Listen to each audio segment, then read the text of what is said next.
La Sociedad Dominica de Medios de Comunicación, Sodomco, presenta A Pensar Más con Rosa María Palacios. Señoras y señores, muy buenos días, 8 de la mañana y empezamos a pensar más con Rosa María Palacios a través de las emisoras de la Sociedad Dominica de Medios de Comunicación. Ya estamos conectados en Lima con Radio Santa Rosa, en Chimbote con Radio Santo Domingo, RSD, Arequipa Radio San Martín, Veritas Radio Cusco Radio Veritas, Ucayali Radio Cepagua, La Convención Radio Quillabamba, Puerto Maldonado Radio Madre de Dios, son las emisoras dominicas del Perú. También ya estamos en comunicación con Huánuco, a través de Radio Huánuco, Ayacucho Radio La Voz de Ayacucho, Puno Radio Pública, Ancash Radio Moro, Huancayo, Radio Cumbre, la radio del Arzobispo de Huancayo, Satipo Radio Milenio y AM Tagua, que nos pone en todo el Perú a través de los podcasts y a través de Tunes e iVoox. Rosa María, muy buenos días. Muy buenos días, amigos, en todo el Perú. Gracias a toda nuestra red en provincias que nos escucha, nos apoya. Gracias a toda la red Sodomco. Hoy día tenemos un invitado muy especial. Lo hemos estado anunciando en Twitter desde anoche. Está con nosotros el presidente de la República, el señor Ollanta Humala. Vamos a hablar de varios temas, por supuesto, pero yo quería empezar con una noticia que yo creo que para él y para todos los peruanos, por cierto, es muy satisfactoria. Ayer, justamente en una fecha importante, simbólica, se condenó a cadena perpetua a todo el Comité Central de Sendero Luminoso. Noticia importante para los que están un poco desinformados y son jóvenes, porque no todo el Comité Central estaba condenado a cadena perpetua, parte. Esto cambia la situación y creo que en un acto de justicia hacia las víctimas, que siempre será poca, por cierto, pues reivindica la democracia y el Estado de Derecho. Muy buenos días, señor presidente. Buenos días, Rosa María, ¿cómo estás? Bueno, esta primera noticia, para usted que ha sido un hombre que ha luchado, digamos, en el campo contra el terrorismo y contra el Sendero Luminoso, ¿cómo la recibió? Bueno, la recibió con un sentimiento de que se está haciendo justicia, se está poniendo en relieve que este tipo de actos, este tipo de monstruosidades que se hicieron en el país no deben regresar. Yo tengo tres hijos, y ellos no conocen este tema, pero tienen algunas fotos mías todavía con uniforme. Yo estaba en las 3 zonas de emergencia, tengo inclusive una herida de granada, tengo acá en la pierna. La detectaron cuando me hicieron una resonancia magnética. ¿Pero que unas esquirlas? Sí, tengo una esquirla. ¿Y por qué no las botó el cuerpo? Porque en ese momento no sabíamos cómo era la cosa. En un puesto un puesto de socorro de un pueblo, me curaron la herida, pero no sacaron la esquirla. Entonces ya se ha quedado ahí. Y por eso cada vez que pasa por el detector de metal le suena. Lo detectaron en una resonancia magnética. ¡Qué barbaridad! ¿No? Pero tengo también un primo hermano de mi compañero de armas de mi promoción que murió, Víctor Hugo, ¿no? Velarde Humala. Y yo estaba, como te digo, en las 3 zonas de emergencia, y esto, en una guerra interna todos perdemos, ¿no? Justamente, yo lo que estoy viendo también es la penuria de la familia militar que está en estos momentos, en muchos casos sin razón, soportando una nueva batalla, que es la batalla judicial, en los pasillos del Poder Judicial, porque si bien es cierto, nosotros deslindamos con violaciones de derechos humanos, pero también acá estamos ya viendo un exceso en el cual la familia militar está siendo afectada. Creo que este tema de la lucha contra el terrorismo es un tema que debiera hacernos reflexionar a lo que nos puede llevar cuando se acentúa la desigualdad y la falta de Estado en el interior del país. Cuando yo estaba en zonas de emergencias, por ejemplo, llegaba a un pueblo y no había ni siquiera alcalde, no había autoridades, y un mocoso de 20 años, que era un oficial del ejército, tenía que hacer a la vez de autoridad política, cuando en ningún momento en las escuelas de armas nos formaron para eso. Ahora, un mocoso que guiaba a otros mocosos, porque usted recuerda, yo he leído en su libro, que normalmente su tropa eran chicos muy pobres, reclutados del servicio militar obligatorio, que con las justas eran mayores de edad y tenían un entrenamiento básico, ¿no? En esa época el servicio militar era desde la mayoría de edad para el servicio militar era 17 años y 16 con autorización de los padres. Además que lo que se promovía era la leva. Entonces lo que uno hacía era, veía en camiones militares, recogían a los jóvenes, pobres y encima de pobres que no tenían vara, porque si el muchacho tenía una vara, de repente Lo su sacaban. hermana era empleada doméstica del alcalde o de algún oficial, lo sacaban, ¿no? Entonces nos quedamos con la gente más pobre y menos embarada del país. Y a ellos había que enseñarles a leer, había que enseñarles a hacer uso de los servicios higiénicos que tampoco sabían hacer uso, había que enseñarles la disciplina militar y empuñar un arma. Eso. Con Eso esa es más gente bravo. fuimos a la guerra y mucha de esa gente, lamentablemente, cuando terminó el servicio militar, regresaron a lo mismo. Y fue una cosa, un fenómeno que se dio en el Alto Guayaga y en Ayacucho, es que esos muchachos de la nada tuvieron autoridad, fueron autoridad durante 2 años, y cuando dejan de ser autoridad, porque dejan el fusil, vuelven a ser vendedores de periódicos, etcétera. Muchos de estos muchachos inclusive se han tenido que pasar a bandas delincuenciales porque lo único que aprendieron fue a usar el armamento. Es por eso que... Pero también muchos murieron, ¿no? Bueno, es verdad también. Yo he visto pilas de cadáveres de soldados muertos inocentemente. O sea, es una cosa bárbara, una insanía.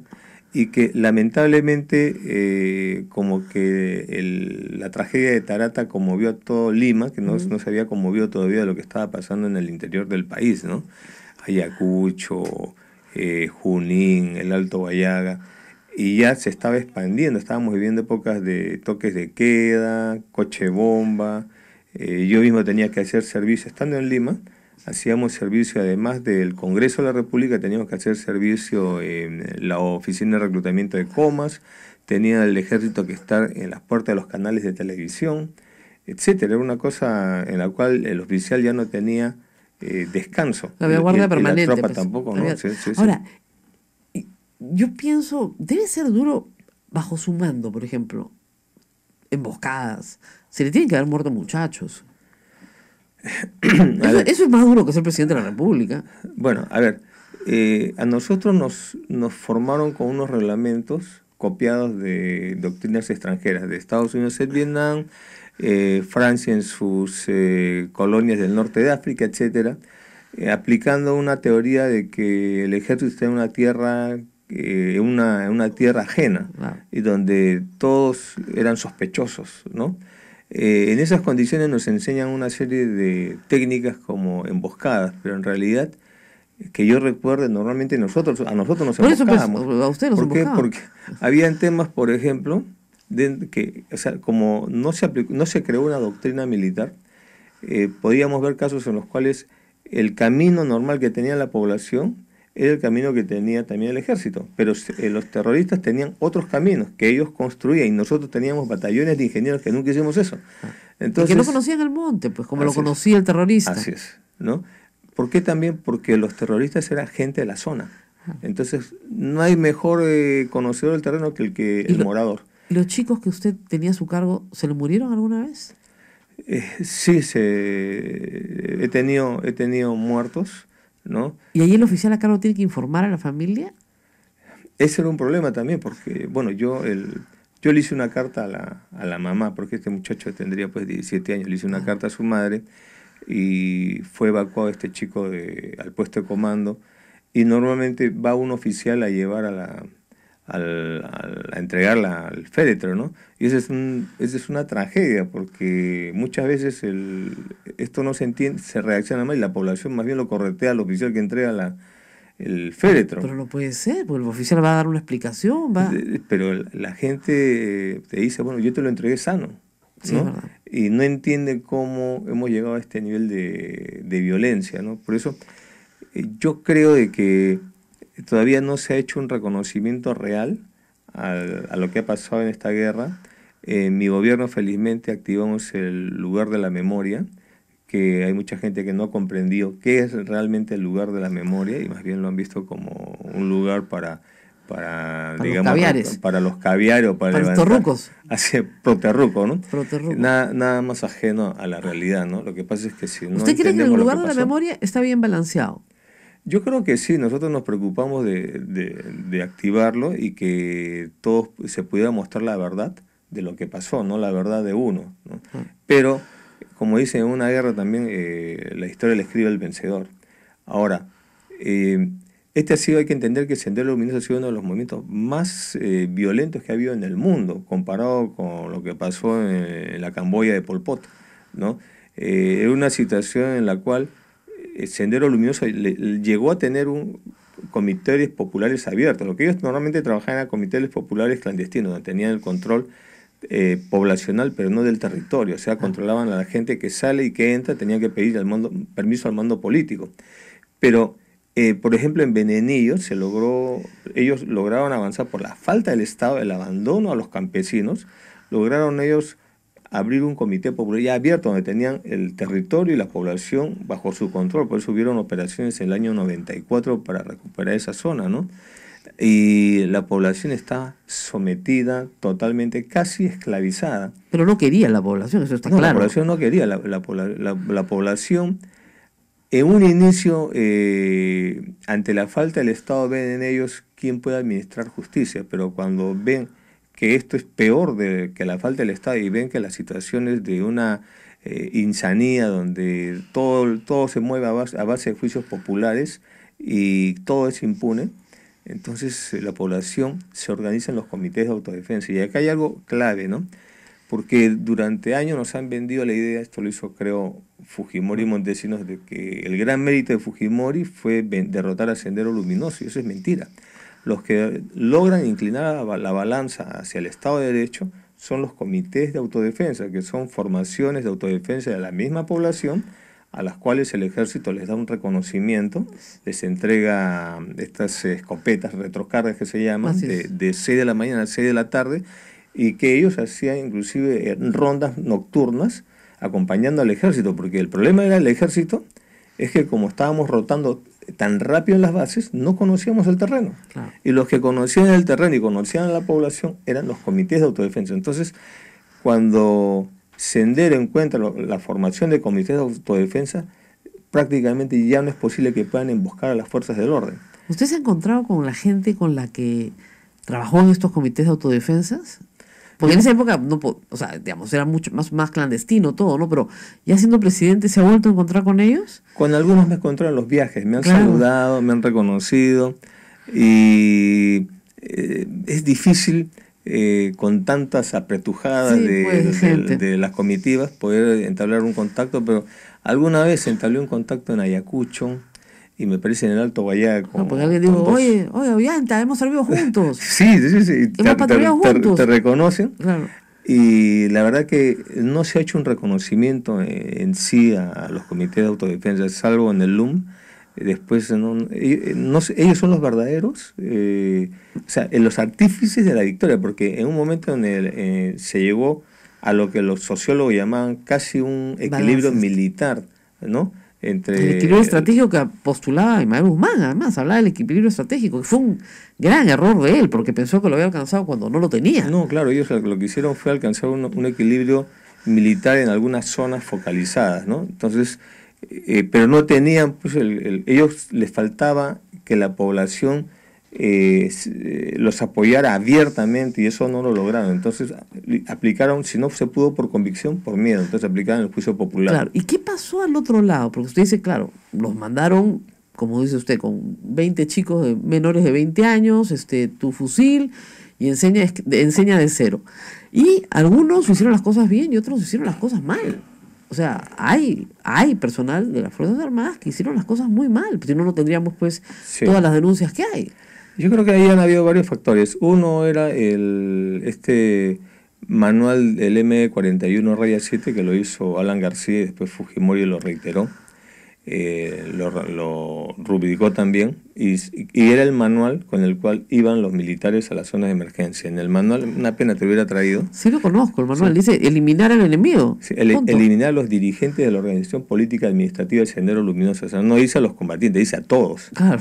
Y que es la única manera de eliminar a la ideología senderista, ¿no? Claro. Entonces, si un muchacho que no tiene formación militar, con ese manual en la mano y con la formación de la escuela militar, que las órdenes se cumplen sin dudas ni murmuraciones, y no hay nadie a quien consultar, ¿no? Entonces, y se encuentra con una patrulla de soldados a su mando, ¿no? Y que esos soldados no lo van a ayudar a resolver el problema reglamentario, puede haber pasado. O sea, se creó el espacio, el ambiente, como para que se cometan estos excesos que todos aborrecemos, todos repudiamos. ¿Por qué el ejército no extraía a esas personas? Porque yo puedo tener a un oficial, ya, si se coció, hizo una barbaridad, hizo una masacre, lo saco de la zona de emergencia, lo mando, lo castigo, castigos ejemplares, ¿no? ¿Por qué no pasaba eso? Porque el mismo comando militar, o sea, ellos conocen la guerra contraterrorista por los mismos manuales y ellos nunca patrullaron. Ellos no sabían realmente. Eran los oficiales que simplemente dirigieron, pero nunca patrullaron, ¿no? En los 80, la generación de los comandantes mayores y comandantes para arriba, ellos nunca patrullaron. Los que patrullaban eran los subtenientes, tenientes y capitanes. Entonces, ellos exigían el manual porque no conocían el terreno, ¿no? Entonces, es como el ingeniero, pues, que exige que le hagan la casa como está en el plano, pero no va al terreno. Y entonces creían de que ese tipo de denuncias eran falsas, ¿no? No le daban mayor importancia, y tenían el temor también de no aclarar los excesos que ese manual, no querían chocar con el manual que lo había firmado el presidente de la República. Entonces allí hubo un problema.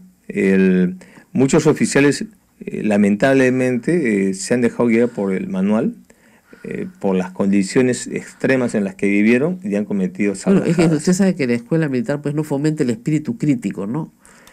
Bueno, debería, pero no lo hace o no lo hacía. Sí, el problema es que cuando tú creas una doctrina dentro de una institución tan vertical, la doctrina tiene que venir de arriba hacia abajo, porque un general no puede aceptar que un coronel le pueda criticar lo que él dice, ¿no? Porque se le considera entonces una especie de rebelde o subversivo. Exacto. ¿No? Entonces, cuando en la escuela de oficiales llegábamos a hacer nuestros cursos, yo denuncié la inaplicación de ese manual. Otro grupo de oficiales también. ¿Por qué?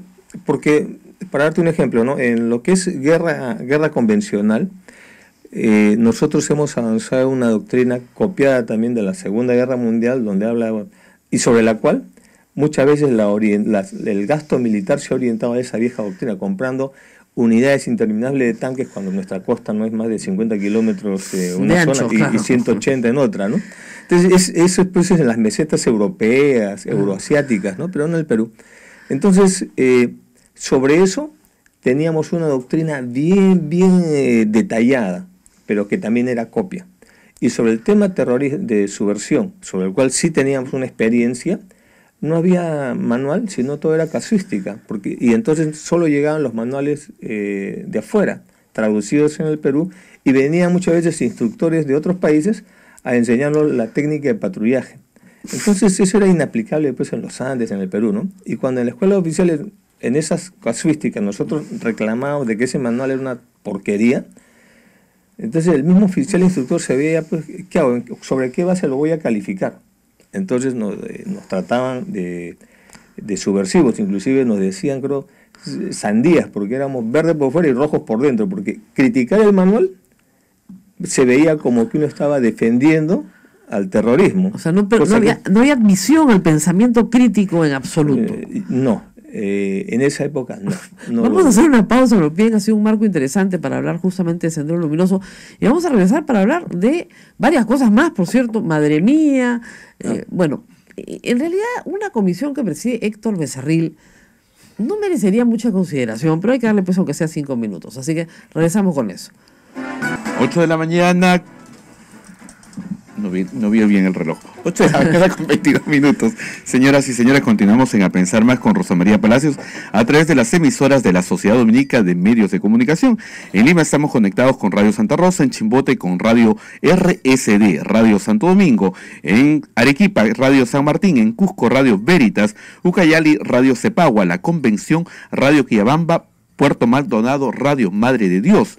También estamos comunicados en Huánuco con Radio Huánuco, Ayacucho, Radio La Voz de Ayacucho, Puno, Radio Pública, Ancash, Radio Moro, Huancayo, Radio Cumbre, la radio del Arzobispado de Huancayo, Satipo, Radio Milenio, AM Tagua en todo el Perú, y nos escuchan también a través de sus celulares. Rosa María Palacios. Bueno, todo este marco sobre su versión ha servido para entrar al tema, madre mía, porque hay una comisión que está terminando su trabajo, que preside el congresista Héctor Becerril, que como yo le decía en la pausa, parece que le hubieran hecho un favor al expresidente, porque la verdad poco se puede tomar en serio de una comisión así, que además tiene al general Donaire, que ustedes saben que está en este momento sentenciado, Lapa sentenciado, es decir, es como si hubieran juntado a todos los que no... Lo mejor. A los mejorcitos del Congreso, pero... Esto viene de... Usted ha sido juzgado por este tema y absuelto por este tema, pero es recurrente en su vida y lo va a perseguir el resto de su vida. Es decir, usted violó los derechos humanos en este punto específico, no en los otros en los que sirvió en varios, sino en Madre Mía. Y han reproducido, cuéntenos su defensa, testigos, explicaciones de la época, me refiero al 2006... ¿Cómo se defiende nuevamente frente a esto? A ver, yo antes de responderte la pregunta quisiera agregar algo más al tema que es muy importante que hemos mencionado, que es, en el caso, por ejemplo, de Artemio, que nosotros lo capturamos siendo presidente en el año 2012, me parece. Ya Artemio era el número 1 del Alto Guayaga cuando yo era capitán. Claro. O sea, este señor ha tenido como 30 años en el Alto Guayaga, era el mandamás, ¿no? Es una zona difícil, ¿no? Sí, claro, era difícil. Monte, es difícil encontrar ahí a la gente. Además que el sistema de inteligencia no está bien elaborado, está muy compartimentado y no lograba dar golpes certeros, porque en el Alto Guayaga sin inteligencia uno no hace nada. Y por eso quería señalarte que en mi gobierno, ¿no? Gracias a la labor de inteligencia se capturó a Artemio en operaciones quirúrgicas, y lo mismo fue con el caso de Gabriel Williams Dino en el Brain, donde logramos eliminarlos en operaciones quirúrgicas sin costo de vidas humanas. Eso te debe dar una idea más o menos cómo es mi forma de proceder, ¿no? De ajeno al tema de violaciones de derechos humanos. Es más, en mi gobierno se inició las reparaciones individuales, cosa que en el gobierno de García no se había hecho. En el caso de Madre Mía, ahí hay un tema, ¿no? Esto nace cuando yo entro a la vida política, porque cuando yo soy el comandante Humala que hace el levantamiento en Locumba, nadie se preocupa de eso. Pero cuando yo postulo a la presidencia 5 años después, allí sí me sale este tema. Y yo he enfrentado este tema durante 4 años, y en el proceso se pudo demostrar que lo que estábamos hablando acá eran de la camarada Micaela, su esposo, que no recuerdo el apelativo del camarada, ¿no? Y que felizmente para mí, ¿no? Esto había sido reportado en Caretas, en un número de Caretas, donde hace una entrevista a esta camarada. Entonces estamos hablando de 2 miembros de Sendero Luminoso, que también tienen iguales derechos humanos, por cierto. Yo sé, pero que desaparecieron. Yo no lo sé, porque también en el proceso se señala, 2 civiles señalan haberlos vistos después de la fecha de junio, donde supuestamente los habrían desaparecido, los han visto. En segundo lugar, ¿no? ¿Por qué hago la mención que eran terroristas? Porque una cosa es la denuncia sobre supuesta desaparición de una persona que no es miembro de Sendero Luminoso, y otra sobre ex-senderistas. Porque en ex-senderistas, pues su vida es difícil, el promedio de vida de un senderista en esa época era 30 años. Entonces morían en combate, enfrentándose a las fuerzas del orden o a la policía, o también entre ellos a través de dominio de territorios, porque eran territorialistas también entre ellos y se hacían juicios populares. Entonces ya se abre el abanico de posibilidades. Y además, obviamente, hay el tema de las reparaciones individuales, ¿no? Es interesante, con esto no estoy señalando acá directamente, pero es interesante. Si yo tuviera un hijo terrorista que murió en combate o como sea, en alguna operación militar, pasarlo como también víctima y recibo la reparación individual. En ese momento, como le digo, yo me he sometido a las investigaciones. Esta es una de las cosas que se determinó. Lo acusaron de haber comprado testigos, no usted, sino a través de colaboradores suyos, que los testigos de descargo fueron comprados. Y luego han aparecido en informes sucesivos muchachos que en esa época eran menores de edad y que dicen que sí, colaboraron con usted en efectivamente ejecutar a personas y tirarlas al río, que no están los cadáveres porque a todos los tiraban al río. A ver, entonces vamos por partes. El primer tema es el Madre Mía, donde están la camarada Micaela y su esposo, otro miembro del Sendero Luminoso, y en los cuales, de acuerdo al proceso, se demostró que se vio que habían sido vistos en otras oportunidades todavía. Pareja cuya desaparición sí fue reportada en su oportunidad en el 92, Ahora, a la Cruz Roja, etc. Ojo, yo no tengo ninguna denuncia en la Comisión de la Verdad y Reconciliación. Bueno, casi nadie, ¿eh? No, la mayoría de los casos están reportados. No, yo sé, pero digamos, de los miles de casos que hay de violaciones de derechos humanos, como usted sabe, todos eran capitán algo y no hay identificación posible. Ya, pero ni siquiera con mi apelativo. seudónimo tampoco tengo denuncias. Tampoco tengo denuncias en las comisarías más cercanas. Yo sé, pero la Cruz Roja sí recibió la denuncia de la desaparición de esta pareja. Sí, pero se indicaron a un capitán Serpa, creo que es, ¿no? No me sindicaron a mí. Entonces, y además la Cruz Roja tenía la potestad de ingresar a las bases sin pedir permiso. Y era conocido que entraban a las bases, ¿no? En las bases que teníamos nosotros eran tan precarias que no teníamos ni siquiera una zona de detención. Lo que habían eran prácticamente casamatas subterráneas, semisubterráneas, porque estábamos a mitad de una pendiente. Hay que entender que en el caso de Madre Mía es una localidad de paso entre Nuevo Progreso y Tingo María, donde normalmente se paraban los carros a almorzar. Entonces una zona de restaurantes, donde en el año 89, como creo alguna vez comenté, se realizó la primera incursión de Sendero Luminoso, donde mataron una decena de soldados y civiles, ¿no? Fue la primera condecoración que se dio al Ejército Guerrillero Popular en el Alto Guayaga. En el 90 matan al jefe de base, en el 91 también vuelven a matar al jefe de base y a 17 soldados en el río Primavera, y yo llego al 92. Una zona muy convulsionada, claro que sí. Una zona muy convulsionada.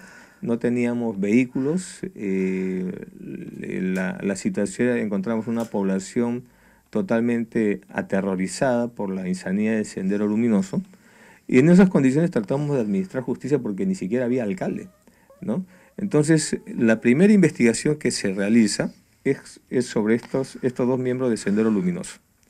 Me he sometido a 4 años de investigación, ¿no? Y la Corte Suprema declaró... Sí, se archivó en mi caso y ha dicho que se continúe investigando. Y eso es lo que están haciendo. De ahí viene, en el año 2008 o 2009, una denuncia de supuesta compra de testigos. Y digo supuesta compra de testigos porque la misma Corte, en doble juicio oral, absolvió a los 2 implicados, que eran 2 primos, ¿no? Uno que es el primo de una de las supuestas víctimas, la esposa... El hermano de la esposa de una de las supuestas víctimas, medio complicado, y otro es un suboficial que es primo de este, ¿no? Entonces, por ahí los vinculan y se hace un proceso de investigación de compra de testigos que termina en la absolución de los acusados. La parte contraria apela, van a la Fiscalía Suprema y la Fiscalía Suprema también declara no lugar a juicio oral. Muy bien. ¿No? Cosa juzgada. Perdón, me estoy confundiendo. Hacen un segundo juicio oral. En el no llegamos a juicio oral fue en el caso que me investigaron a mí. Porque la Fiscalía señaló que no habían pruebas como para ir a una acusación, tanto la Fiscalía Superior como la Suprema. Y la Corte Suprema, ¿no? Sentenció archivando mi proceso. En el caso de supuestas compras de testigos, llegaron a un juicio oral, la parte apeló, la Suprema dijo que se haga un nuevo juicio oral, se hizo un nuevo juicio oral y fueron absueltos. Yo nunca fui llamado ni siquiera como testigo. Y ahora en el segundo Congreso... caso. El tercer proceso, el tercer Madre Mía, digamos, es en el año 2017, después ya de haber sido presidenta de la República, por denuncias periodísticas se abre un nuevo proceso. Este proceso de Madre Mía ya no es Madre Mía, en realidad es el Alto Guayaga en los años 91, 92, 93 y los que resultan responsables. ¿No? En ese proceso están investigando denuncias en toda la zona de emergencia, pero las únicas que son mediáticas son las mías. Entonces, dentro del área donde podría estar lo más cercano a la zona de Madre Mía, han exhumado, por ejemplo, 2 cuerpos del cementerio. No es que hayan encontrado una fosa, sino del cementerio han sacado 2 cuerpos, y el informe de necropsia señala que la causa de la muerte es imprecisa, ¿no? Eso es lo que hay, y los que han señalado en prensa que los cadáveres tirados arriba. Sí, todos los que han dicho en prensa que denuncias así muy fuertes, en fiscalía no han dicho eso. ¿Ah, no? No, en fiscalía ellos no han visto, ¿Y estos han dos dicho, han escuchado. muchachos que eran reclutas, 16 son años? De oídas, ahora ya son de oídas. Ah, de oídas. Ya no es que ellos han visto o han hecho algo, ¿no? Entonces, una cosa es frente a la prensa y otra cosa es en la fiscalía. ¿Qué es lo que he hecho yo? Yo me he personado a ambas fiscalías. Y en la fiscalía que está viendo el tema de estos miembros de Sendero Luminoso que supuestamente habrían desaparecido, me han señalado que lo mío tiene calidad de cosa juzgada. Así es. Así es.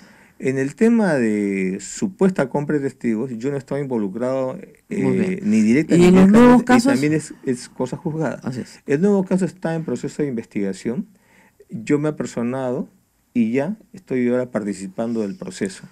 Ahora, dicho sea de paso, esto ya tiene más de un año y no me habían citado a mí ni siquiera como testigo, entonces yo personalmente he pedido apersonarme, aunque sea como investigado, pero también para tener derecho a defenderme, porque toda la prensa decía que es un tema, que es la investigación a mí, pero es era, investigación general. yo he escuchado un reportaje de Anuncia Buenaluque de muchachos jóvenes en esa época, muy fuerte, que decían que habían servido con usted y que usted los obligaba a matar a la gente y tirarla al río. Sí, no, y que por eso nunca habían encontrado los cadáveres. Bueno, ¿Qué pasó con esos? Eso ante la fiscalía no dicen eso.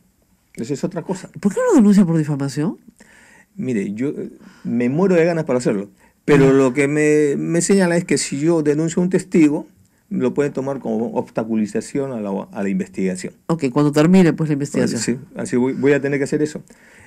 Bueno, porque son acusaciones muy fuertes, ¿sabes? Claro que sí. O sea, no le están diciendo que es un mal presidente, en fin, no, le están diciendo que ha asesinado a sangre fría a gente inocente. Así es. Y que la ha tirado al río. Pero no solo eso, ahí hay casos de personas que denunciaron del año 2006, sí. Hicieron estas denuncias periodísticas y la fiscalía los citó también a ellos para que formalicen su denuncia ante el fiscal. Ninguno se presentó.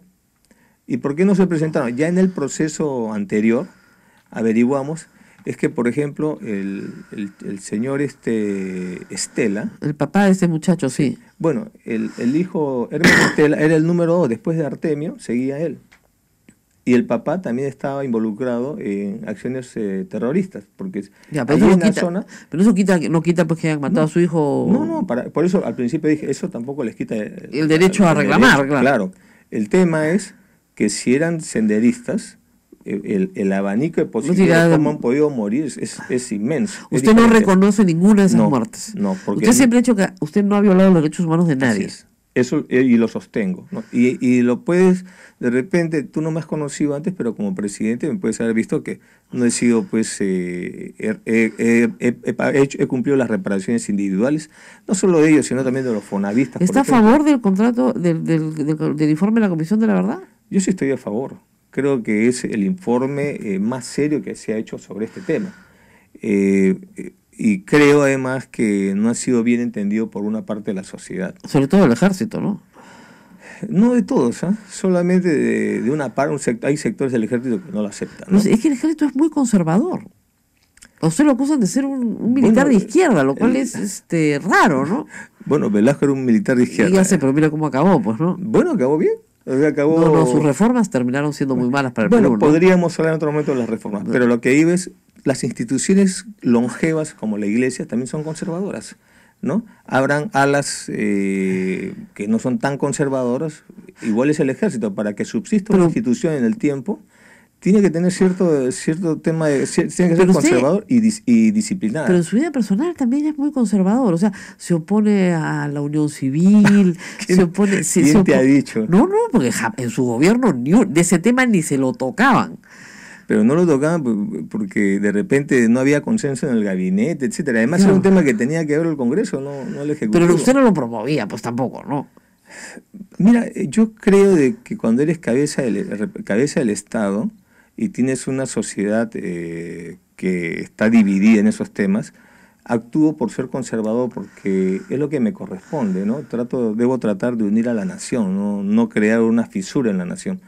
Pero yo acepto lo que la sociedad quiera, ¿no? Yo tengo que aceptar eso. ¿No es un homofóbico más como la mayoría de los militares son acusados?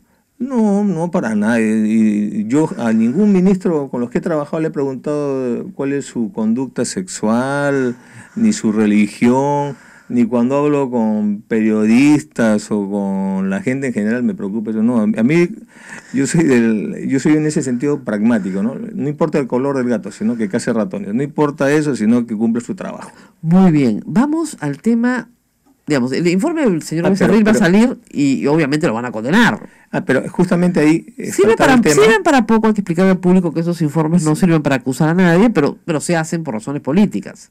Efectivamente, ¿no? Yo creo que esta es una consigna de Keiko Fujimori para tratar de desprestigiarme, ¿no? Pero ¿con qué propósito ya? Porque ya, pues mire, o sea, ya le quitaron su casa, ya lo metieron preso, ya tiene 20 juicios, o sea, sus posibilidades en el 2021 son pues nulas. Ni siquiera me he planteado... Ni siquiera se plantea. Ni siquiera me he planteado postular.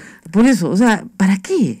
Habría que ver qué pasará en la mente de esta señora, ¿no? El problema es el canibalismo político, ¿no? O sea, en ese sentido, podrán decirme que yo he sido lo mismo con García, pero no, la megacomisión es un tema de narcoindultos, eso es algo claro, objetivo, ahí no hay nada. No se lo perdona hasta ahora. ¿No? Claro, no me lo van a perdonar nunca porque creen que con eso se acabó el futuro de García, ¿no? Yo creo que esa es la soberbia de García, que no puede admitir sus propios errores y quiere buscar una excusa para decir, me mataron políticamente. Cosa que no creo, ¿no? Cosa que ahí está. ¿Por qué no aparece, ¿por qué no aparece Nadine Heredia en estos días? Mire, estamos nosotros ahorita en un tema de algunos temas familiares con los chicos. Están ahorita los chicos con un control psicológico. Entonces hemos tratado de dividir un poco el trabajo, ¿no? Entonces yo necesito que los chicos recuperen su situación normal, ¿no? Que tampoco es bueno estar ventilándolo tan abiertamente, pero básicamente es eso una de las tareas por las cuales ahorita Nadine no aparece. ¿O ella se ha retirado para siempre de la política? Ella en principio cuando yo llego cuando iniciamos esta etapa política, quedamos en que ella me iba a apoyar hasta llegar a la presidencia y después se iba a dedicar a sus actividades profesionales que las tuvo, ¿no? Ella era consultora en Pero no fue así, pues, o sea, usted llegó a la presidencia y ya no... Por eso no, ella me apoyó en toda la etapa de gobierno. Así es. ¿No? Pero más que la apoyó, pues, ese es el problema. Bueno, ese es el más que la apoyó. Ese es el chisme, ¿no? Pero con eso los destrozó Alan García, los destrozó, los sepultó. La pareja presidencial, la relación conyugal. Yo creo que fue el eslogan de los grupos de poder económicos, donde García era simplemente un operador más, ¿no? Darle la autoría. Bueno, yo creo que ha habido instituciones o poderes fácticos que han estado detrás de esto. Pero sea uno, sea lo otro, el hecho es de que sí nos causó evidentemente un gran daño el hecho de que estén señalando de que Nadine compartía el poder o más que el poder, o tenía más poder que yo. Eso evidentemente es una propaganda o un psicosocial de nuestros enemigos que... ¿Dónde golpeas a un adversario político? Golpeándole en su fortaleza, ¿no? Cuando yo llego a la presidencia, el militar, el cachaco mandón, el hombre de carácter, que esto, que lo otro. Entonces, ¿dónde lo golpeas? Que no tiene carácter, no es mandón, ¿no? Entonces, son técnicas de marketing político que se ejecutan y yo creo que han tenido un éxito importante, pero no es así, no es así. Y la prueba es de que ahorita Nadine está bien en estos temas, yo estoy bien en estos temas, pero no quedamos de un principio. Pero no la ha desaparecido de la política. No, yo creo que nadie puede desaparecer la política, ¿no? Todos tenemos algo de políticos y hay que ver cómo viene la coyuntura. Lo que yo estoy ahorita tranquilo, yo he sido ya presidente, creo y puedo sostener con orgullo que he hecho un buen gobierno. Hemos hablado del tema de seguridad y he mostrado datos concretos donde hemos logrado pacificar el Alto Guayaga, hemos levantado el estado de emergencia en el Alto Guayaga después de más de 30 años y reducimos el Braen, la influencia senderista en el Braen, a menos del 50% de todo el territorio del Braen. Lo que pasa es que hoy día estamos viendo cómo está creciendo porque no hay una estrategia. Cuando llegamos nosotros al gobierno, el 70% del presupuesto para el Braen era seguridad y 30% desarrollo. Nosotros lo invertimos. Eso no se está cumpliendo hoy día, ¿no? Eso es lo que... Tenemos que parar, regresamos, no se muevan que hay más preguntas, los 3 millones, Odebrecht, todo eso, regresamos. 8 de la mañana con 47 minutos. Continuamos con A Pensar Más con Rosa María Palacios a través de la Sociedad Dominica de Medios de Comunicación, Sodonco, comunicados en todo el Perú. Bueno, Rosa María conversa con el expresidente Ollanta Humala Tazo. Bueno, y también hemos hablado de Madre Mía, ahora vamos a hablar un poco de Lavallato. La semana pasada se volvieron a presentar pruebas que venían del Brasil, pruebas que incriminan también, hay que decir, al gobierno de García, porque hay en esa famosa planilla un montón de pagos hechos a obras realizadas durante su gobierno, pero básicamente lo que la planilla prueba, o trata, o intenta probar, es que se entrega un dinero a la campaña de Ollanta Humala, pero como ustedes dijeron en su comunicado, yo dije en Twitter, apenas lo vi, llama la atención las fechas, porque las fechas de entrega del dinero son entre mayo y octubre del 2011, cuando ya la campaña pues había terminado y en octubre ya estaba hasta juramentado, ¿no? Entonces es raro. Ahora, yo sostengo, para todos, no solo para los Humalas, sino para todos, que ahí no hay lavado de activos por donde se le mire, porque recibir dinero de campaña ilícito es ilícito, pero no es delito. ¿Por qué no se juntan todos, ¿ah? O sea, Toledo, Humala, García, ¿no? Keiko Fujimori, salen y dicen, no es delito, pues, ya, lo hicimos, estuvo mal, no es delito. Se acabó, siguiente paso. Y vamos a las coimas de la obra pública, que esa es la que nos interesa saber a todos. No pueden, ¿no? Todos insisten en que no han recibido nada. Bueno, yo no puedo hablar por todos, ¿no? Claro. Yo hablo por mi caso. Entonces, en mi caso hemos sido consistentes en señalar esto, ¿no? Y acá hay algo más, ¿no? Como ya lo he dicho, tal vez reiteradamente, ¿no? Acá hay una serie de contradicciones que nos hacen preguntar, ¿Odebrecht puede mentir o no puede mentir? Sí, claro, todos podemos mentir, ¿no? Pero acá la lógica ha sido que no puede mentir. No puede mentir. Y que Barata no puede mentir porque se le caen todos sus beneficios. Barata no está procesado en Brasil, por si acaso. No está procesado acá. O sea, el hombre no está procesado en ningún sitio.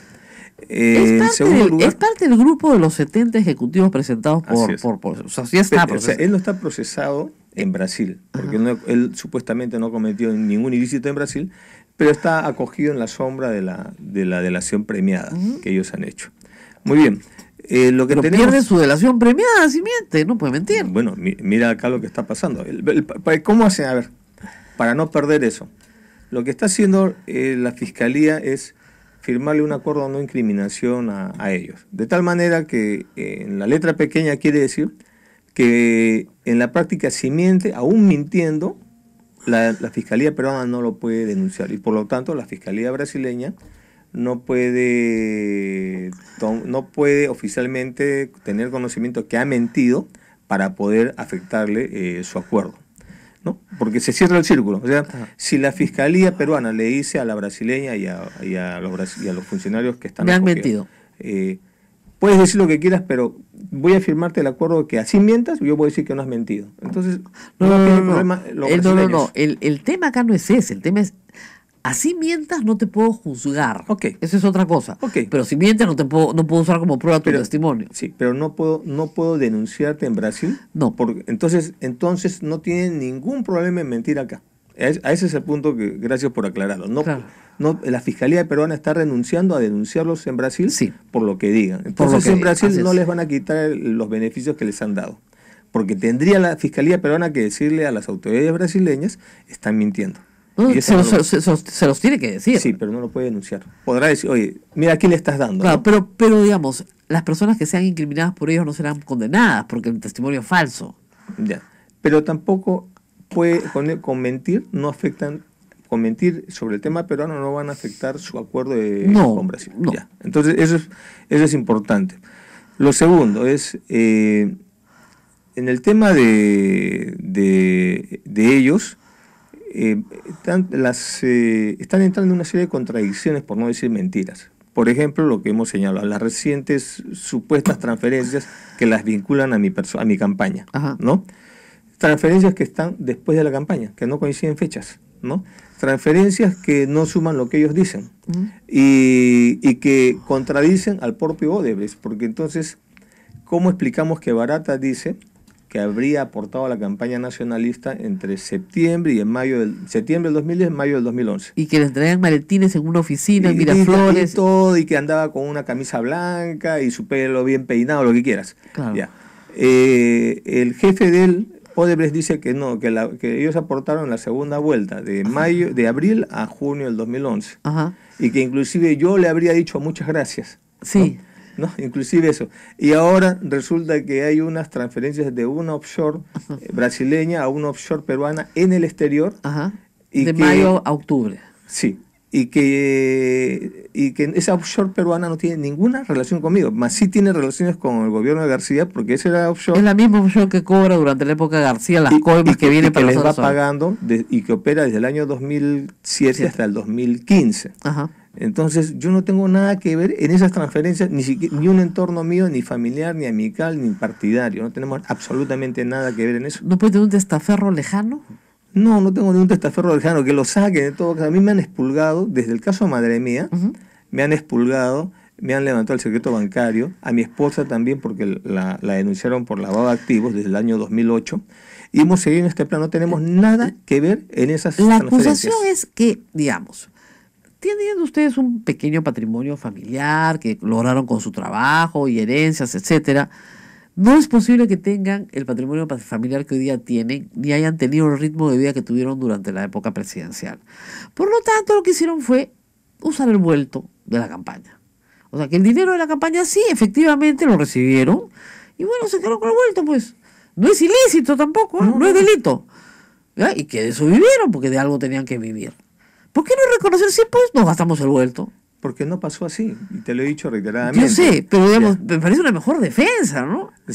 Pero no se trata de una mejor defensa, se trata en este caso de decir mi verdad, que es la verdad, ¿no? Y eso es lo que yo hago, porque eso No pasó sería así. entrar a un cambalache De plata, jurídico. claro, un cambalache en plata, porque bueno, pues entró por aquí, salió para acá. Pero no, nosotros hemos tratado en todo momento de mantener nuestro patrimonio fuera del partido. Eso es, la acusación Lavallato de Rosa María Bartra viene por ahí. Y también de vincularnos al tema del gasoducto. Que ustedes más bien promovieron que Odebrecht entrara, ¿no es cierto?, como único postor del gasoducto. Y por ahí hay una intervención directa de Nadine Heredia en ese tema. A ver, la comisión Bartra, la comisión Lavajato, como la comisión Madre Mía y las tantas comisiones que nos han abierto Martín Belaúnde, López Meneses, etcétera, es justamente la reacción fujimorista, que viene no solamente después que dejé la presidencia, sino viene antes, ¿no? Cuando ya estábamos debilitados de salida, habíamos perdido la mesa directiva del Congreso.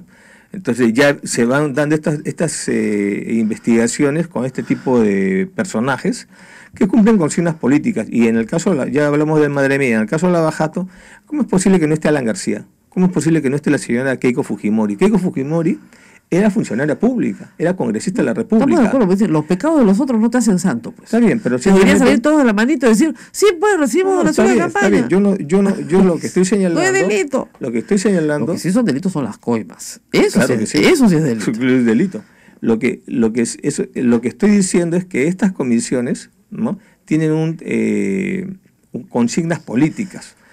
Y se prueba en la comisión Lavajato que exculpan a Alan García y a Keiko Fujimori. Keiko Fujimori porque no era funcionaria pública, es lo que ella ha dicho.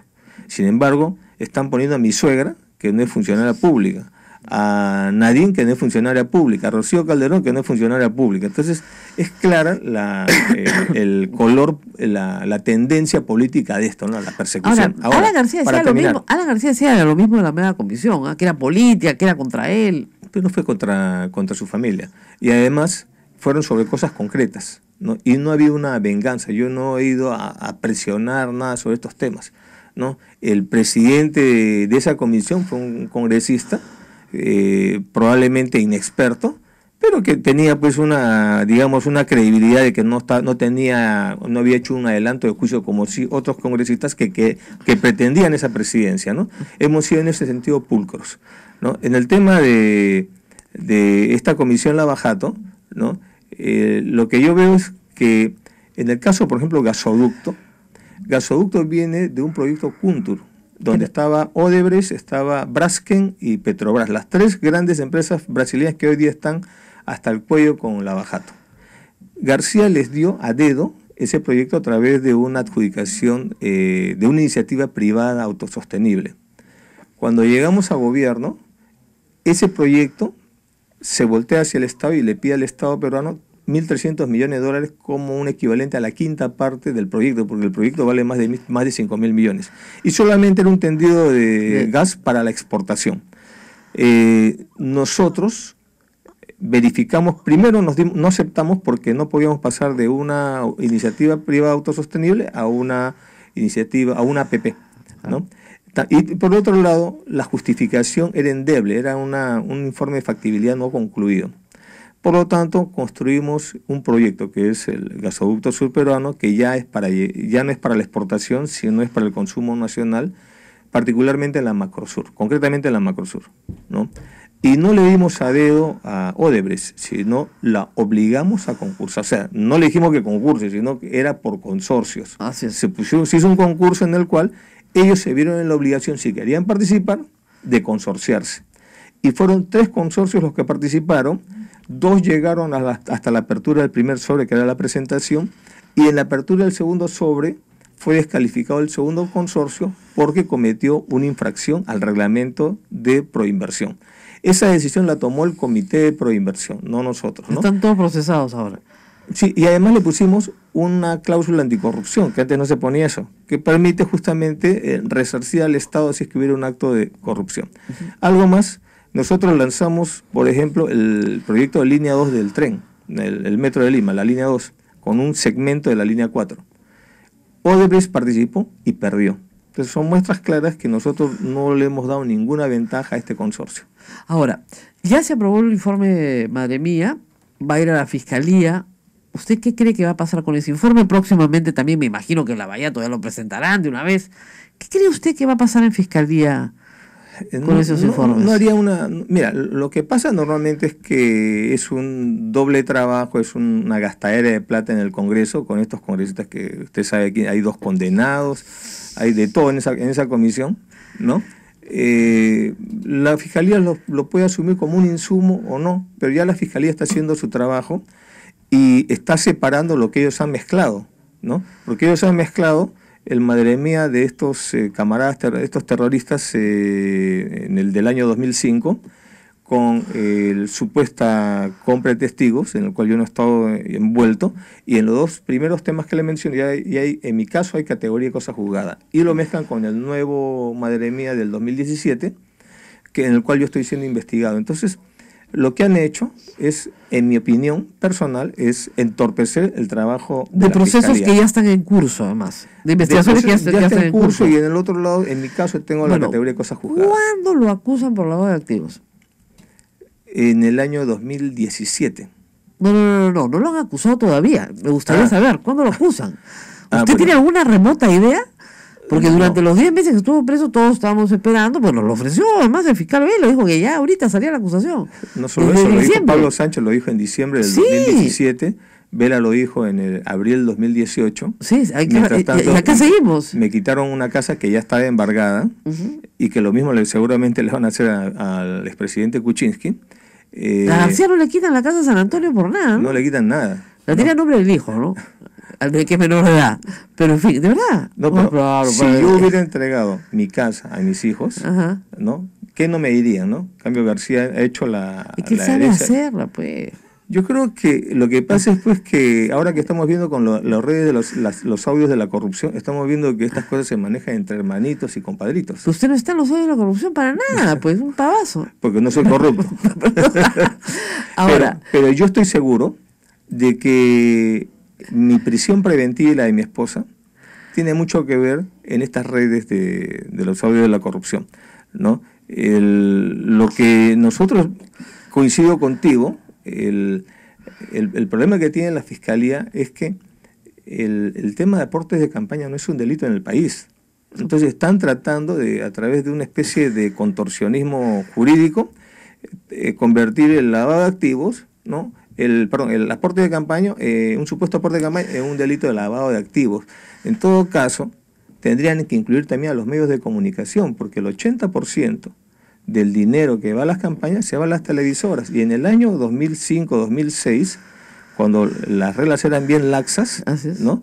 Se pagaba en efectivo a las televisoras, ¿no? Entonces nosotros somos un partido joven, evidentemente con 6 años de vida llegamos a la presidencia, nos están expulgando, pero como tú dices, al APRA nadie está preguntando cómo se compró el local de la Casa del Pueblo, nadie está preguntando por qué el narcotraficante Carlos Lambert le regaló Villa Mercedes a ella de la Torre y todavía tienen el cuajo de ir a celebrar la misa en Villa Mercedes. Yo lo sé, pero ya prescribió, digamos que ya prescribió. Bueno.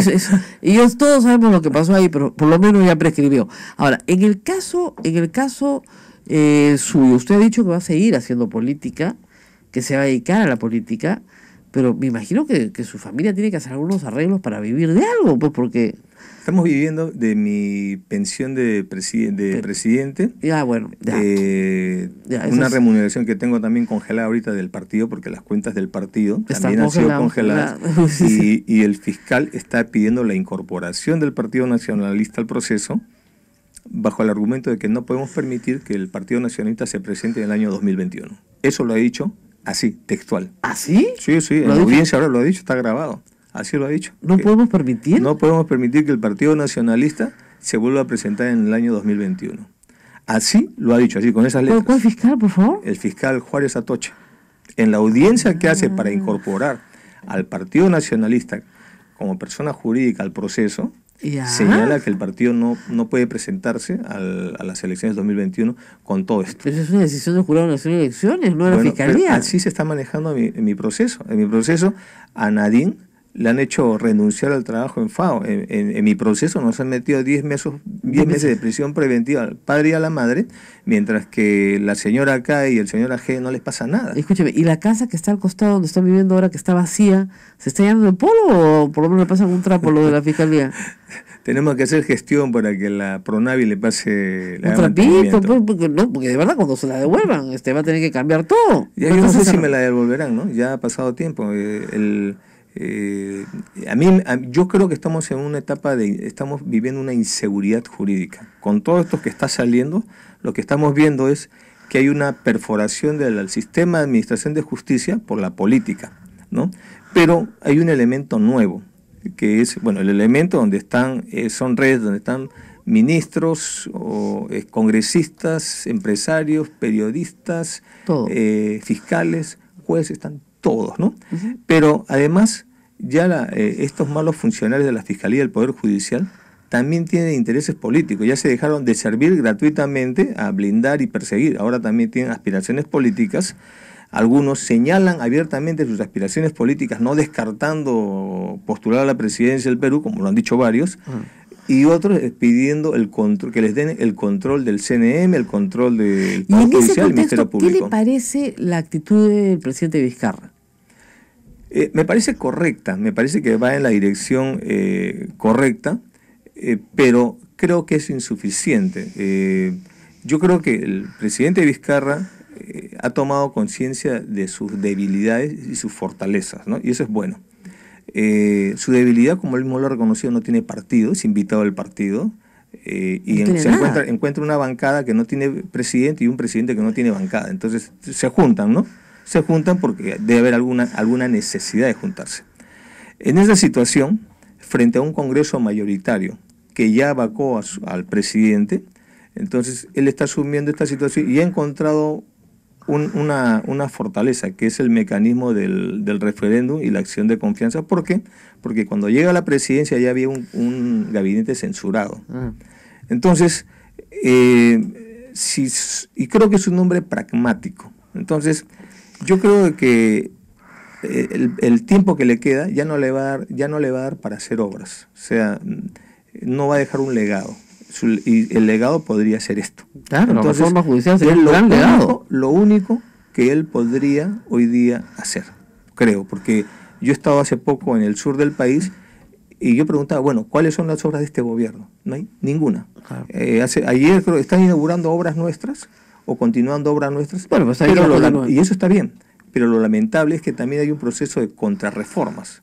Por ejemplo, en becas, nosotros dábamos 25.000 becas al año, ellos están dando un promedio de 2.000 a 2.500 becas, ¿no? Entonces, esa es una muestra de que no están avanzando con los programas sociales. Otro ejemplo es, hemos visto que el año pasado la pobreza creció 1 punto porcentual, ¿no? Quiere decir que ahora tendríamos que expandir juntos y pensión 65, pero no lo están haciendo. Entonces, eso a mí me da la impresión de que vemos un gobierno que no está avanzando en la medida que podría avanzar. No que haga algo nuevo porque ya no va a poder, ya no tiene tiempo. Por eso este es un quinquenio de alguna manera perdido. Salvo que el presidente Vizcarra haga lo que está ofreciendo la reforma del sistema de administración de justicia. A todos los jueces fiscales apristas del sistema judicial. Mire, yo creo que el tema del referéndum es un tema potente, pero que el objetivo es pequeño. Creo que acá debemos apuntar al Sistema Nacional de Administración de Justicia, porque considero que este problema viene desde la década de Fujimori y de una transición a la democracia mediocre e inconclusa. Pero usted es víctima del sistema de justicia, además. Solo se dedicaron a a blindar el modelo económico, pero no hicieron nada frente al tema de la justicia que fue arrasada por Montesinos y Fujimori.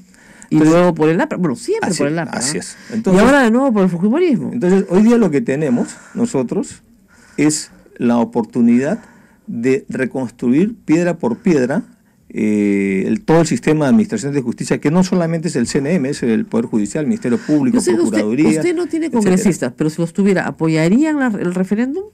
Claro que sí, pero creo que eso no es la solución. Lamentablemente es importante, pero la solución tendría que ser una asamblea constituyente, una nueva constitución, que nos permita realmente crear una carrera en el Ministerio Público, el Poder Judicial. Hoy usted ve que un juez o un fiscal que no accede a un puesto se pasa al Poder Judicial y accede al caso y nos troza, ¿no? Ha saltado de lado a lado. Claro, y son funciones totalmente distintas, pero saltan así. O una persona de afuera, mediante un concurso, es juez supremo. Hay jueces que han ejercido cargos políticos. Entonces, con ese tipo de justicia, el tema del CNM no va a resolver todo el problema de la administración de justicia. Mi preocupación es que en el caso, ojalá que se dé el referéndum, ¿no? Le hago una pregunta y el próximo año no cambien las cosas. Ok, imagínense que no haya referéndum, sino que disuelven el Congreso. Hay una cuestión de confianza y disuelven el Congreso. Hay 4 meses para elegir un nuevo Congreso. ¿Se presenta el Partido Nacionalista? Eso tendríamos que evaluarlo, ¿no? ¿Usted? ¿Al Congreso? No estoy pensando. Yo no quiero ahorita postular a nada. Pero es que, ni siquiera alcalde. Pero es que se hace política postulando algo. Justamente lo que... Yo ya he sido presidente, ¿no? O sea, ¿usted quiere que otros miembros del partido? Claro que sí. Yo quisiera una política más de consolidar el partido, ¿no? Estoy viajando para tratar de identificar los cuadros, ¿no? Pero yo pensé que ya todos se habían ido. Todavía quedan. No sí, Cintia Montes nomás que me lo acompaña, porque yo pensé que... ¿Tú, pues? No, yo que voy a estar en su partido, yo soy como muy blanquiñosa, no soy cobriza. ¿Ya? Pero ese pleito era con el papá. Ese partido de mi papá. El pleito con el papá. Pero mira, lo que yo veo es esto, ¿no? De que el referéndum puede legitimar más a... Mira, yo le digo una cosa, si todos los políticos me reconocen, sí recibimos plata de dólares, pues todos así era la campaña, yo me matriculo en todos los partidos. ¿Ya? Ahí está. Y dice, sí, pues así era, pues ¿qué íbamos a hacer? Pues así era, ya, ok. ¿Ya? Porque eso sería partir desde la verdad. Y en ese instante, yo me aseguro que todo el tema judicial cambia. Porque ya no hay nadie que acusarlos. Ya. Mira, yo siempre tuve razón desde el principio. Sí, pero no te puedo aceptar eso, yo Rosa sé, María. Pues, no te puedo aceptar eso porque no puedo yo hablar por los otros partidos. Yo solamente hablo por el mío. Además hay una cosa clara, ¿no? con nosotros había un tema ideológico. No éramos el candidato de estas empresas brasileñas. Lo que No. dicen las empresas para justificar Que Lula- un supuesto aporte Era es que Lula. Lula y el PT. Bueno, Lula y el PT han señalado que eso es mentira. Sí, pues, pero usted acá, Lula no está Bueno, pues, en bueno, el mejor entonces, predicamento, sí, pero ¿no? ¿a quién le creemos entonces? ¿No? ¿Qué hubiera pasado si ellos hubieran dicho que sí? Ahí Yo sí lo le que vi- creeríamos. yo lo que vi es que Entonces- las dos campañas, la de usted y la de Keiko Fujimori, costaron muchísima plata. Y están los informes. Yo lo sé, pero además los informes dicen que ustedes gastaron más plata de la que... O sea, gastaron más en televisión que en cualquier otra cosa, Sí, lo cual es verdad. y quedamos con deudas en la televisión que no hemos pagado. No, ya y sé. justamente uno de los errores de la Fiscalía en su pericia es contar esas deudas como si hubieran sido pagadas. Por eso le sale un desbalance al partido. Ah. Pero eso es absurdo, porque esa deuda jamás se pagó, ¿Y no se las cobraron? ¿no? Buena gente los canales. Para ¿no? que vean, mira. Tendrían la conciencia sucia, pues lo hubieran ¿Qué tratado mal. tendrían ellos? Pero no las han cobrado. ¿Qué canales de América le debían plata? ¿No? ¿ATV? ATV, Sí. con razón se llevó también, ya después calladito. No, nosotros nos Oye, estamos sacando el ancho. Pero, como te digo, ¿no? Bueno, ya Por después eso de te que digo. dejó de ser presidente, si no le ha pagado, ¿cómo le va a sacar el ancho? Pero no? para que veas, ¿no? El tema es que yo no puedo hablar de los otros partidos, pero lo que sí está claro que no éramos el candidato de Odebrecht. No, era la señora Keiko Fujimori el candidato. Usted no era el candidato ¿Y de los por qué? empresarios, eso está así es. clarísimo. ¿Y por qué Y- justifica, ¿Cómo justifica? Que es un pedido político. Pero mire qué bien ha salido con FIEP diciendo la verdad. Sí, pues hicimos una chancha de $1.200.000, hicimos una campaña para defender a la democracia, no para que gane Keiko, sino para que Humala no gane, que es lo mismo, pero en no fin. seas ingenuo, tú le vas No, a y creer ese- eso. Yo creo que han salido como unos chanchos. No, han La salido con su- confianza salió como pero unos con chanchos sus- cuando se han visto descubiertos. El señor Roque Benavides, Se han salido hasta con recibos, ¿ah? O sea, no, sí, les entregamos recibos, acá están. Todos eso legalmente. Y sí, colectamos bueno, un yo no sé, millón. pues, que no conozco si habrán Salieron, dado cuenta a sí. OMPE, a quién Sí. habrán dado cuenta. No, salieron, no, le dieron cuenta a los que les dieron plata, hicieron Ah, su pues, campaña, bueno. ¿ya? Pero sí la han reconocido, porque bueno, era evidente, Porque ¿no? los han descubierto. No, además, perdóname, estaban los comerciales, ¿no se acuerdan? Los comerciales, el Perú no puede parar, y los mandiles naranjas y toda la vaina, o sea, todo tiene que estar ciego para no darte cuenta, ¿no? No, claro, pero... Pero lo que salieron te- y lo dijeron. O sea, evidentemente, Ollantaytamala no era el candidato, no era el Obvio. candidato del empresariado. Tan es así que se tuvo que cerrar la bolsa de valores al día siguiente que ganó, durante 2 bajó días. 13 puntos. Claro. Se abrió 5 minutos, bajó 13 puntos, la tuvieron que cerrar. Sí, pero ¿cuál es el punto? Regresando al punto. No era el regresando a lo que candidato, te digo. no era el No era el candidato. candidato. No era. Y Lo odiaban. la única justificación que dice los Odebrecht para haber supuestamente financiado nuestra campaña... Es un pedido expreso de es un- Lula. Sí. ¿Y qué dice el PT y Lula? Dicen que eso es falso. Entonces, ya, es un tema de credibilidad. Bueno, ahí están. Si Claro. yo te dijera que el PT dice que sí pidió, entonces ahora sí le creeríamos. Diferente es el caso del APRA, del Fujimorismo. En el caso del APRA, el APRA se conoce desde el abuelo de Odebrecht, ¿no? En el caso del Fujimorismo, justamente en el primer gobierno, en la época de Fujimori, llega Odebrecht. En nuestro caso no ha sido así, ¿no? Y además, ¿no? En los otros casos, adicionalmente, se están hablando de coimas. No, están hablando de obra pública. Están hablando de obra pública, ¿no? A nosotros no nos están acusando por haber robado plata, por haber metido en actos de corrupción. Lo que están señalando es campaña. Tú sabes bien que la campaña no es delito. Si hubiéramos recibido su plata, lo hubiéramos dicho, nos evitaríamos todo este problema. Así es. Pero no lo hemos recibido. Bueno, Qué pena. bueno, pues, Qué pena que no quieras recibieron. llamarlo, pero más allá de las bromas, esto nos está llevando a todo un proceso a nosotros. ¿Que ya tiene 4 años? Por lo menos 4 años. ¿Leyó el libro de Marcos y Fuentes? No lo he leído. Tiene que leerlo, tiene partes muy graciosas. ¿Ah? Ah, bueno. De verdad se lo recomiendo. Otras Sí, no. no, hay que le estamos viendo su libro para que todo el mundo me lo recomienda. Entonces, No, es espero, que espero bueno. que no sea por encargo de él. No, Ah, ya. esto es voto Porque propio. por todos lados voy a una entrevista. Por favor, lee este libro. No, es que se llama Escenas de de la vida repente no lo conyugal. está comprando. Pero no, se agotó ya ¿Ah, sí? el libro más vendido de la feria. Lo que pasa es que tiene un planteamiento interesante porque son como pequeñas escenas, pero en desorden, ¿ah? No es un orden cronológico. Van a la infancia, regresan. Ha hablado con muchísima gente, Bueno, conmigo no ha hablado con... pero con toda su familia sí, ¿ah? Creo que no. Creo que no. Pero hay textuales, ¿ah? Citas Bueno, textuales. pero por lo que he preguntado, no. Los hermanos, ¿cómo van con los hermanos y la familia? ¿Mejor? No, ahí la desgracia es cuando se mete toda la familia en política y cada uno cree que puede ser presidente, ¿no? Cha, qué feo. Es un problema. Es esos almuerzos de domingo, ¿no? Me cae la sopa en la cara de todas maneras. Bueno, nos tenemos que ir, lamentablemente. Hemos estado final del programa, no de mía. Por favor, no me pongas despedida, ya. Porque a mí ya me han despedido, te he dicho, demasiados canales. Acá me preguntan si se ve con otros políticos de otras tiendas políticas o hace una vida en solitario. No, ¿Con Kenji no se ve? ¿Con Kenji? ¿No para con Kenji? No. Estoy en plan ahorita de reconstrucción del partido, ¿no? El partido ha salido, obviamente, como todos los partidos, después de una gestión de gobierno, salen sumamente desgastados. El nuestro salió más todavía, porque somos un partido de 6 años de vida. ¿No me invitan a dar conferencias así como Alan García, no? No. ¿No? ¿Ni baratitas? No, me invitan a inaugurar promociones de COAR, Claro. Con los colegios de alto rendimiento, eso. ¿no?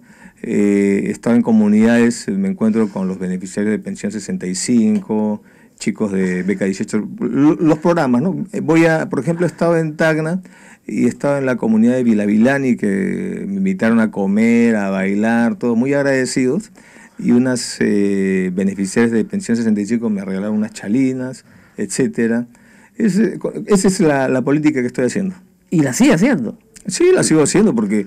Le permiten viajar por todo el Perú, ya no lo tenías en una época, no puedes salir. Cuenta, bueno, desde que entré en política siempre he estado controlado, ¿no? Claro. O por el proceso Madre Mía o por el proceso de lavado de activos, permanentemente estoy controlado, así que mi vida política, a diferencia de otros, yo tengo que estar informándole a la Fiscalía y al Poder Judicial. Pero no lo van a invitar al alcalde, digamos, a hablar, a los empresarios. No creo que me inviten mis amigos empresarios, especialmente Roque Benavides. No creo, ¿no? No, que me han invitado. No creo que lo inviten. Bueno, muy bien, muchísimas gracias. Vuelva a visitarnos, somos una radio pobre, pastoral, pero que se extiende a todas las provincias del Perú. Y además estamos bajo el patrocinio de Santa Rosa, que está enterrada acá al lado mío, y San Martín de Porres también están enterrados los dos acá. Es el único radio que tiene esa ventaja. No es un tema de pobreza, ¿no? Porque tú no eres pobre y estás en una radio así. No, yo creo que la pobreza es de espíritu. Exacto, la ¿no? pobreza es de espíritu, ¿no es cierto? Yo creo más bien la riqueza es de espíritu y la pobreza material. Bueno, pero yo quería aprovechar de decir también de que una de las primeras radios donde fui en el año 2005 fue Radio Santa Rosa. Yo he venido acá antes, una vez. Y para terminar, aprovechar en saludarnos por los 26 años de la captura de Imael Guzmán, ¿no? Que ha sido un logro de la Policía Nacional del Perú, de las Fuerzas del Orden, ¿no?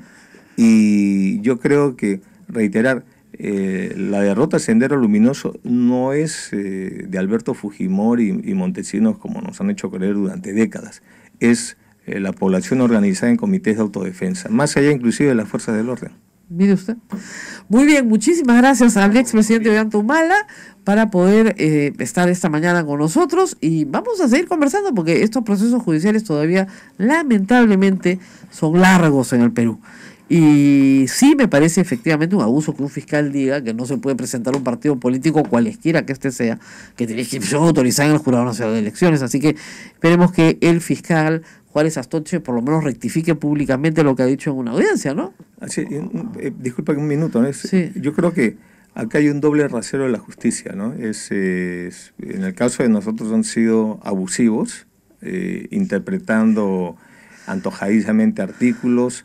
Nos han despojado de 10 meses de nuestra libertad, eso es irreparable, no nos devuelven nuestra casa, nosotros no tenemos ni propiedades ni cuentas no declaradas en el exterior, no tenemos signos exteriores de riquezas, somos una clase media y vivimos como clase media en el mismo sitio donde siempre vivimos, así es, y además yo vivía en Vallehermoso de Monterrico, ahora estoy viviendo en Chama, por último, ¿no? Un barrio más popular. Ha descendido, ¿no? Pero no lo digo en el buen sentido, ¿no? Pero no es lo mismo con la señora Fujimori, con el señor Alan García, que hoy día, para bien o para mal, están gobernando el país y que están ahorita en una puja con el señor Vizcarra, ¿no?